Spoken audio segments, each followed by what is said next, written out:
Hi, I'm VISHNU PRIYA, Assistant Professor, Department of Psychology, Theivanai College for Women. Uh, I'm going to discuss about psychoanalytical theory, which is proposed by Sigmund Freud.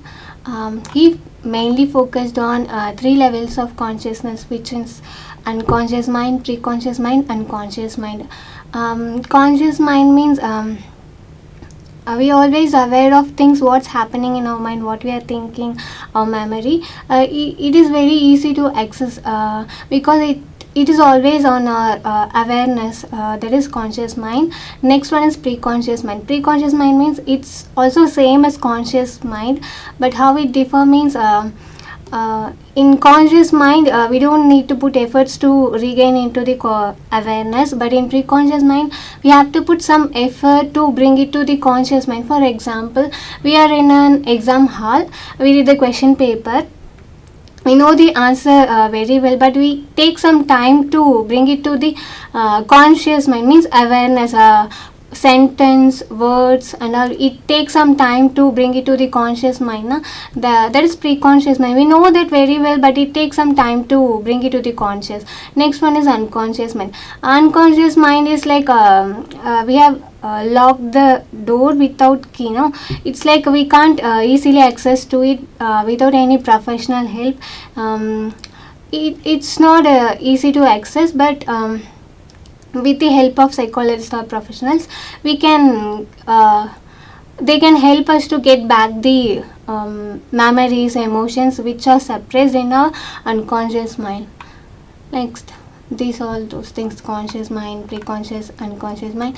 Next one, components of personality. What Freud said components of personalities are it ego and superego. It is like it's pleasure principle. It is pleasure principle, and superego is morality principle. Pleasure principle means whenever we do things, we always seek for pleasure. We do only things which makes us happy, which gives only pleasure. Next one, superego. Superego means we do things which is socially right, which is socially acceptable. We always go for the moral things. For example, we are going to the shop, we just seeing chocolate, ice creams and all. We always think like we want to take that suddenly, we want to eat that, I like that, I want to eat that. But our ego says I want to eat that immediately, I want to take that immediately because I do like that, it gives me pleasure, happiness and all. But our super ego, it's a morality principle, so what it says is no, it's not a right thing to steal or take without permission or without money. We should not do that. Superego says like it's not socially acceptable. So what our ego do is, whenever there is a conflict between it and superego, our ego tries to resolve it.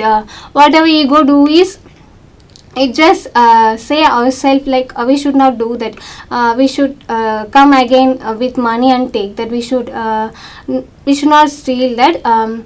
It's just satisfying both the needs, right? We have to eat, but we should not do some mistakes, as well as we should not do some mistakes. So it we says ourselves like while coming next time we should get some more money to buy ice cream and take that. That's how it works. Next one, ego, superego. Next, are conflicts in the mind which are expressed in some of these ways, which is slip of tongue. Slip of tongue means whenever we are talking with someone, we say some things mistakenly. We just say like I didn't say it intentionally, I just said it mistakenly. But what Freud says, we always say that thing which is in our unconscious mind. We just express the thought in our unconscious mind unexpectedly. That is slips of the tongue.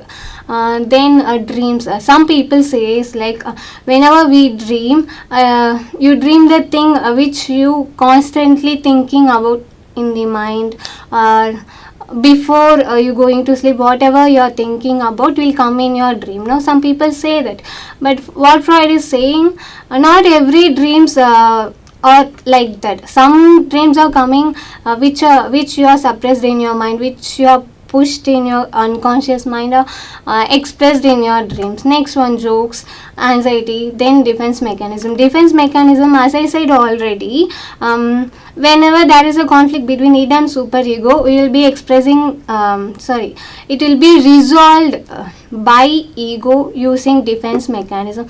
We'll see the some of the types of defense mechanism used to resolve the conflict between id and superego. First one, denial. In denial, what we do is we just don't accept the reality which gives us anxiety or uncomfortable emotions or unbearable pain. For example, your loved one are dead, or your loved one left you alone. It makes us feel uncomfortable, right? We can't accept that pain. What we do is we just don't accept the reality. We just say like it didn't happen like that. They didn't left. They didn't die. Don't lie. We just tell everyone like it didn't happen. So we didn't accept the reality. Okay, that is denial.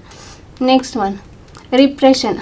In repression, what we do is we just unconsciously pushes the uncomfortable emotions or anxiety provoking emotions into unconscious mind, unconsciously pushing into unconscious mind, so it won't be aware, you won't be aware of that emotion, so it won't make you feel uncomfortable or painful.